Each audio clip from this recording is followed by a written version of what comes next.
To begin with, waste paper is not just scrap paper, cardboard recycling and consumption. By waste paper, we mean something that can be used as wood raw material for paper production. Waste paper is labeled with the recycling code PAP, which stands for pulp and paper. Waste paper has recycling codes from 20 to 39, but only the first 4 of those are linked to specific types of products. The rest are blank numbers.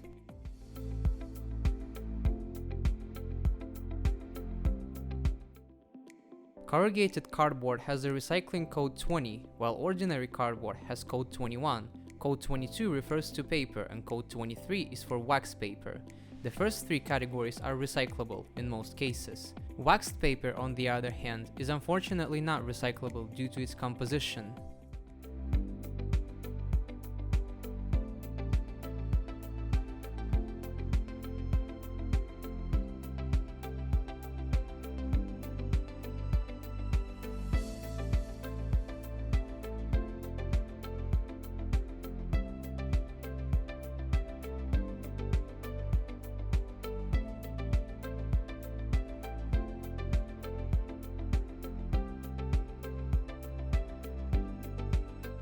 Like plastic, waste paper has a limit to the number of processing cycles, and the lower the original quality, the less processing cycles there are.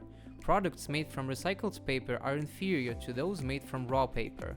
After all, the more cycles there are, the more the fibrous structure of the pulp, of which recovered paper is made, is weakened.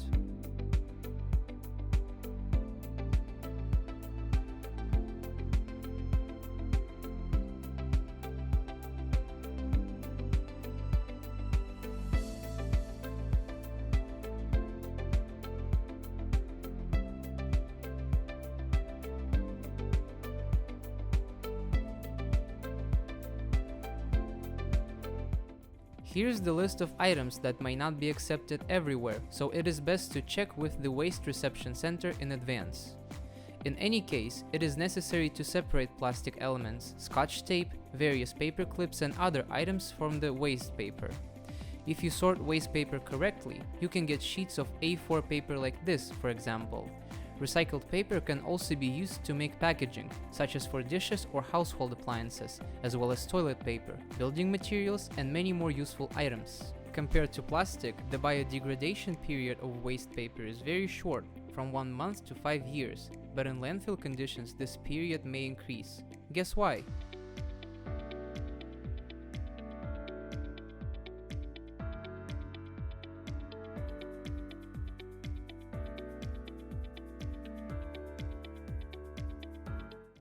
On one hand, the outdoor area has higher humidity and more oxygen, but the landfill waste is pressed to take up less space.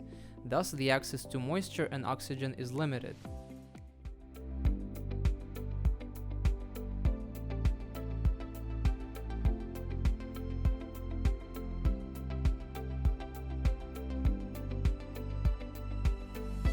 The process of paper production itself is generally not the most environmentally friendly.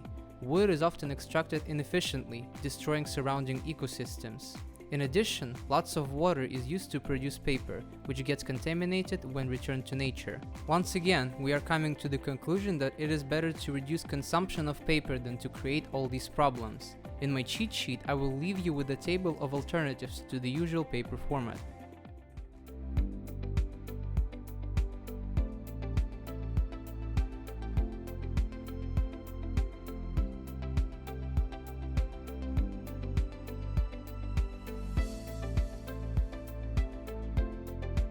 This is how you can collect waste paper at home. All waste paper that can be recycled is separated from all excess materials such as tape, staples, binders, and so on. Collect the corrugated cardboard and other waste paper separately and throw everything else in the bin. You also need to separate the covers from glossy magazines and books. Unfortunately, they are not recyclable and also belong in the trash. Waste paper should be stored in a dry place. You can also earn money with waste paper.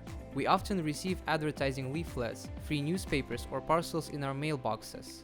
Also, at home, we accumulate writing papers or notebooks and many other things, but of course, it is difficult for one household to collect a decent amount in a short period of time. However, if you unite with your neighbors, roommates, or colleagues, you can collect enough money to pay part of the utility bills for a short period of time. Find the nearest recycling center and donate your waste paper when the time comes. Start your life with a clean sheet. It's easier than you think.